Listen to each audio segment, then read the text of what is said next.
The thought of doing yet another family session makes you feel like, I don't want to do this. Or you're in that wedding burnout stage. We've done so many weddings. You're like, I can't do another wedding. I can't. I want you to know that you're not lazy. You've just outgrown the box you built your business on, and that's okay. Sometimes we have to burn it, pivot. You can chuck in your friend's reference joke there if you want and start again. This is not failure. This is business development, almost like business survival. Welcome to the Loud Lens. I'm Khandie Rees, and today we're talking about what happens when the business you built on no longer feels like something you want to work with or live in. And this is a specially requested episode. So someone anonymously messaged me. They're not anonymous, but they've asked to remain anonymous via the Facebook group, The Loud Lens, where we have a group where we can discuss episodes and put forward your own ideas, and also ask me to cover ones. So if you are on Facebook, go there. But let's get into this. You can outgrow your business. It's an honest statement to make. It's like saying just because you're good at something, that's fine. But it doesn't mean you have to keep doing it forever. I'm not asking you to quit photography, run away, and then become, I don't know, like a nuclear physicist, whatever. But it's okay to want to stop what you're doing, even if you're booked solid, you have a fully loaded calendar, and maybe you're like, everyone knows I'm the one to book. It's okay to go, do you know what? I can't do this anymore. I don't want to do this anymore.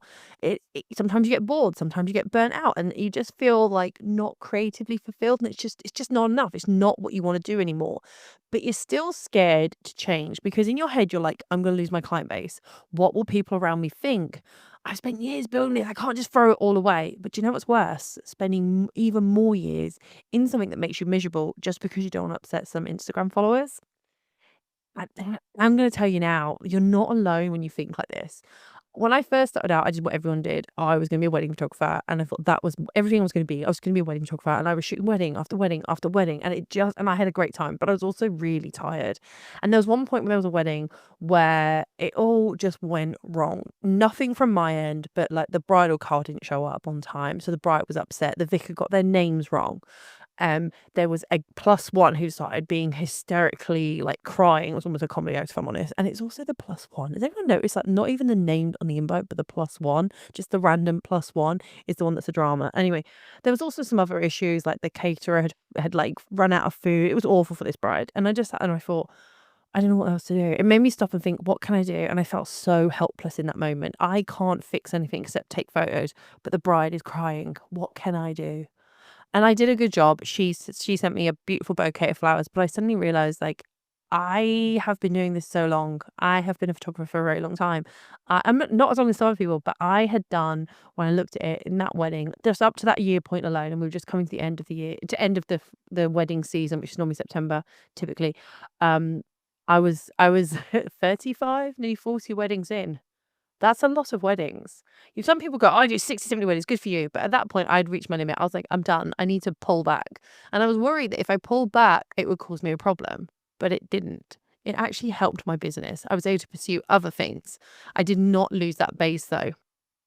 Burnout isn't a weakness, but it is your brain saying to you, and your body, dare I say, something's not right anymore. Every shoot starts to feel like a chore. You're editing on autopilot, and your only joy comes from handing over those galleries. It's just another tick off the list of jobs to do. That's not business. You've switched into survival mode. Burnout is a signal that something's wrong. It is not a flaw in you, though. Okay. So when I said this was specially requested, this is a newborn photographer who just said, Khandie, I'm booked and I'm busy, but I am busy and I'm tired. I'm scared to say yes or no, but equally I'm worried if I say no, I'm not going to be able to do anything else. I'm going to lose what I'm good at. I'm going to lose everything. But Khandie, I am tired. What do I do? Real photographers need to pivot. There are many real reasons. We constantly pivot in small ways and very large ways. But in our creative circles in this industry, we don't like to talk about quitting because somehow it has some shame attached to it. Weddings will drain you, but you're scared because they're big money. You can't turn them down, which is something I felt. Newborn sessions make you anxious, but you're booked months ahead. And this person who reached out to me, I have to remember not saying her name because she wants to stay anonymous, says that it's tiring now. Parents are wanting more. She's feeling overwhelmed. And because she's built this reputation of being the go-to baby photographer, she's got people begging and begging. She's like, I'm just tired. I need to do something else. I need to give myself a break. I feel like people are worried that they've built up this thing and this sort of following and this niche market, and they're worried what will happen if they change. It is fixable, you know. You can move. I'm not saying like rage quit your business because one client's annoying you. You don't burn down the whole village because someone was rude to you, okay? You have to pause and ask, am I consistently unhappy or am I just overworked? Is this a client issue or a structural issue? Have I outgrown this or have I never built in a life that I want? Now you might think, what the hell, Khandie? First of all, there's a thing called seasonal burnout. So that's just rest, okay? At the end of summer, I know photographers are like, wedding photographers are like, I'm done, I'm done. And it starts to slow down towards October. We get to have a little bit of a break. That is just rest. You just don't get that confused. That's rest. If it's a systematic misalignment, that's when you start to pivot. That's when you start to rebuild. Okay. You have to decide, am I just unhappy because this client was a douchebag? Or am I unhappy because I don't want to photograph this anymore? And if it's been like a week, give it a little bit more time. We're not going to make rash decisions. We're not going to, like I said, rage quit. We have to do it. Write down what it is. And if you can't be bothered to write it down, maybe it's not that serious. Record it somewhere that you can make note of it, okay? Because you need to know what's triggering you. If it's, oh, my clients are always complaining about not getting a process and then they don't know the process, is it because you're not being very clear on your process? If you are being very clear and they're saying you're not, then I'm going to suggest you're not very clear on your process because what you might think is clear isn't clear to them. So maybe there's a little discord there and that will take up that frustration. But if it's a case of it doesn't matter if they're the most amazing client, I don't want to swaddle another baby. I don't want to do the potato, the froggy pose. You can tell I don't do baby photography very often. Then we need to really think about it. But you need to think about diversifying before you detonate the whole career, right? Burning it down doesn't mean quitting. Sometimes it means expanding and making room for new energy, letting part of the business slowly die or at least diminish so something else can grow. And this is something I did so well with my wedding photography. I decided that I started off doing my random fun that I was doing. If you know the story of how I became a photographer, I'm not going to bore you with that. But I eventually fell into doing wedding photography, like a lot of people did. I was a second shooter for a while, and I was also doing weddings. And I started it, and I just went, I need to cut back. Excuse me. Ugh, I've been up since 3 a.m. I was doing a photo shoot as the sun rose. Um, I need to cut back. I need to cut back a little bit and give myself some time. I want some weekends free. I want to be able to go on holiday in the summer. I want to do stuff. I don't want to just have to try and plan it Monday to Friday. I want to do stuff. So what I did was I said, what else can I do? Well, wedding photography taught me about portraits because I had to be good at portraits. So I started to do more portraits. The thing is, I decided that I was also quite good at doing event photography because guess what? Weddings are events, and on that dance floor, I'm in it. Okay, so I decided, hey, there's a way to do less weddings, but still use those skills that I've got from weddings and move them across. Now, I got quite good at doing the portraits and I started doing the headshots. From headshots, I was able to do branding and commercial shots because somehow they all mix and I was able to diversify my business out. The weddings are still there. I still do weddings. I'm very select on how many weddings I do. I think I advertise that I do 25 weddings a year. I probably in reality do about 28 'cause there's always that one that makes me go, "Oh, I need to do that." But I do it this way because I know that's the limit I wanna do it. That's because I love weddings so much, I wanna enjoy every single one. I don't wanna get to that stage of burnout. I don't wanna get to that stage where I see photographers in these Facebook groups going, "I'm on my 5th wedding this week." I'm like, "How are you doing it? Have you replaced all your blood with, like, caffeine? What are you doing?" Okay? I also found there were ways to make additional money, and I know that I've done a YouTube video on this. So if you're on my YouTube, go watch it. But there's ways in which you can make passive income, which everyone talks about. But such as do mentoring, I do education. I've got my 2 books out now. I sell prints. I do all sorts of little ways like stock imagery. I started to do it. I also started speaking. I became an author, like I said, but I also started speaking more.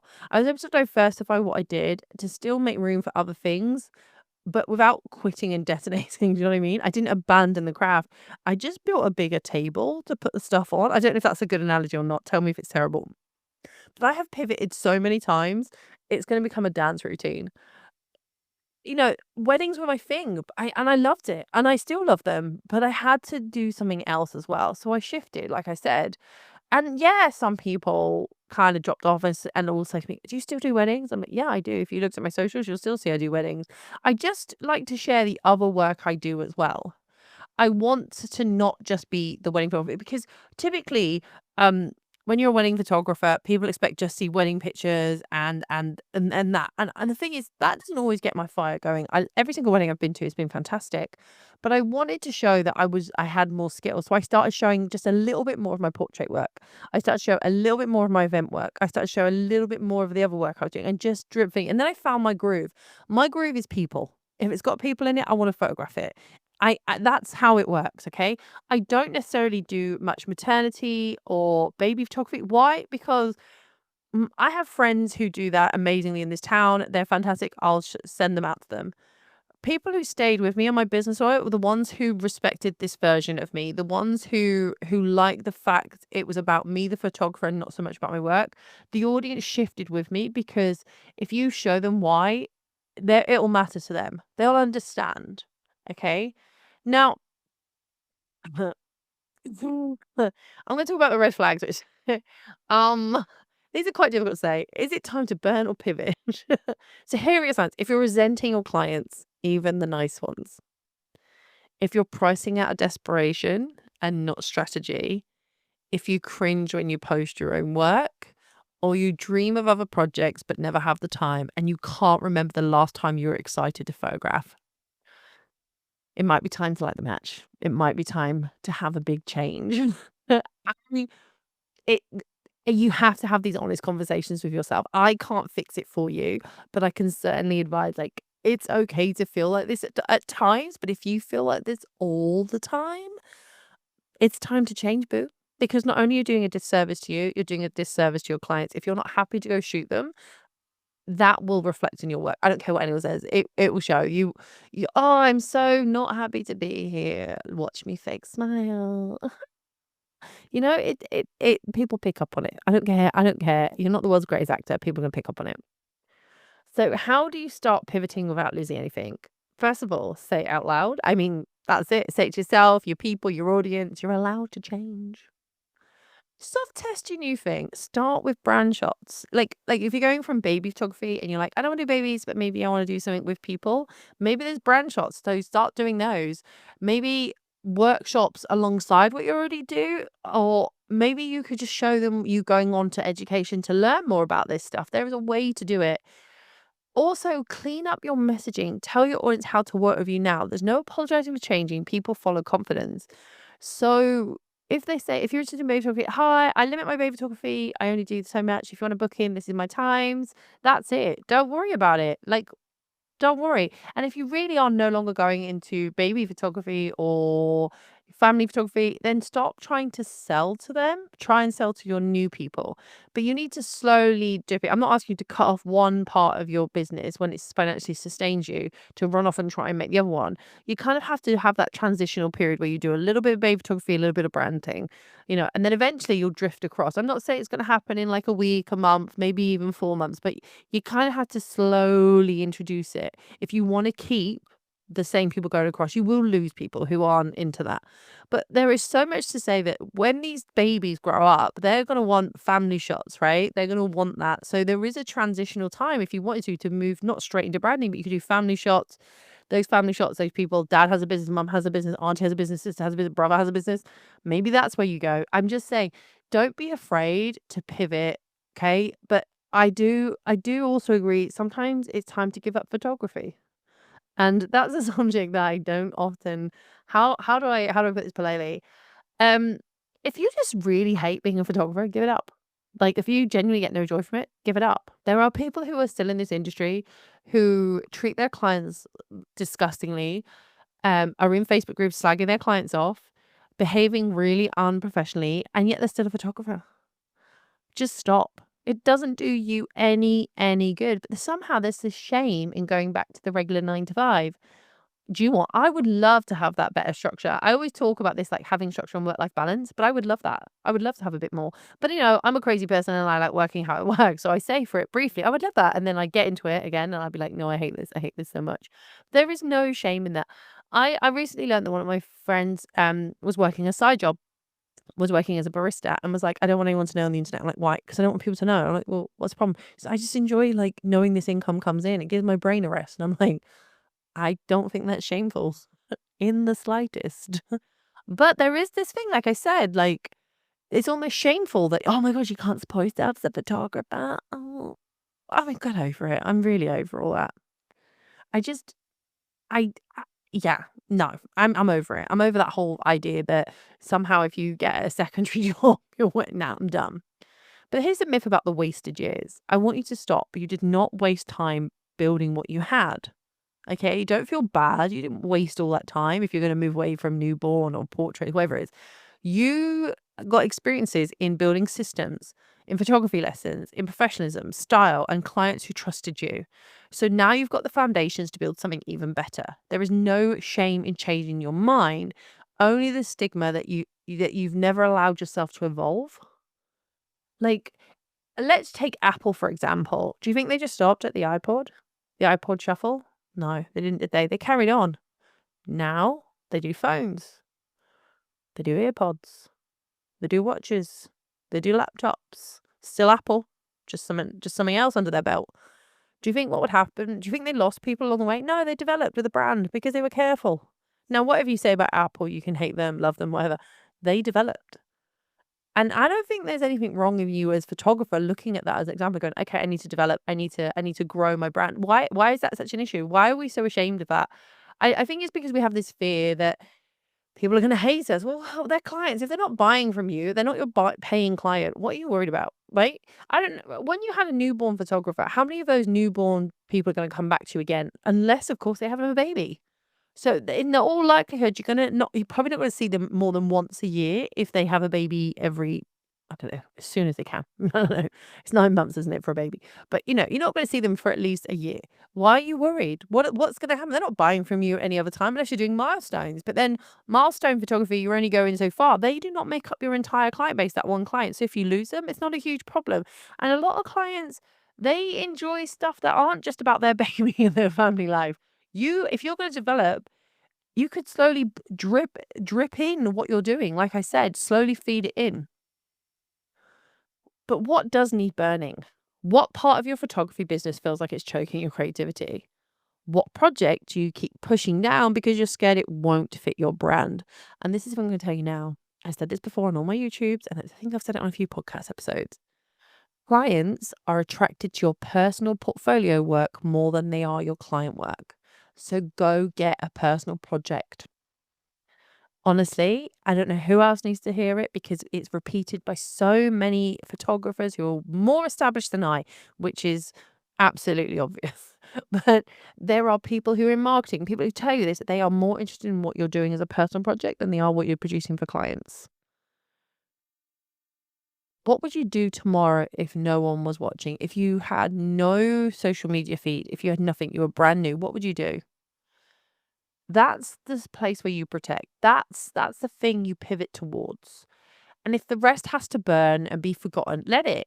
Let it. You're not bothered by that. That's ashes. That'll get caught in the wind and go. And no one will mind. But you need to remember your photography business is not a prison. You're not here to work yourself into some silence for an audience that stop clapping. Okay. You're allowed to shift, to diverse, to rebuild, to start again. You can call it an upgrade, call it what you want. I hope this kind of answers the question you gave to me. I was nearly gonna say your name then, because this was a requested episode. It is okay to pivot. It is okay to walk away and try something new. I'm just actually, as I was just scrolling, I've got a LinkedIn feed up in front of me. One of my friends was a headshot photographer, and she was very, very good, established in the south of England. She was very, very good, and she decided she was photographing these headshots in people's premises, and she became acutely aware that she also enjoyed another part of her life, which had nothing to do with photography, which was cleaning. Just follow me on this one, okay? Just follow me. So she said to these companies, "Oh, I'm starting a cleaning company as well." And they're like, "What?" And they're like, "Yeah, so I do photography, and then I'm also going to do cleaning," because she already had it in with these clients because she was their photographer. So she added a cleaning business and she got a little team together and she started cleaning, and then she started taking over. She still does photography now, but she enjoys it more because she's doing another passion project. They are weirdly linked because she was photographing the headshots and the business branding and then was also cleaning their premises. And now that cleaning business has grown massive. She now has managers and cleans multi-sites, but she has that money coming in, but she also still does photography. And it allows her to breathe and enjoy her space a little bit more and be more creative and relax because she pivoted it. It is quite an extreme example, but she didn't lose any base. She actually gained more. People started following her for this crazy sort of hustle that she had that became a massive empire. She's still the go-to photographer in her area, but she also has a different outlook. She manages a team. She enjoys it. You're not here to work in silence, okay? You're here, just make a change. Write down what you don't like, what you do like. And if you can't write it down because you're like, "I can't be bothered," maybe it's not as serious issue as you think, and it's just that you need a rest, which I hate to say that, have a nap, but sleep can resolve a lot of things. There's a lot of outside factors when we become business people that can destroy our love for it because we realize we're no longer creating, we're doing a lot of admin. So maybe it's not a case of you burn the building down, but it's the admin that's a burden, so you can outsource it. I'm just saying, if you really still like photographing, but there's areas you don't like, that's what outsourcing's for. Okay, I hope that helped. This is the Loud Lens. I've been Candy. You don't need permission to change. You can pivot all you want. But I just want to say thanks for being here, you little diamonds.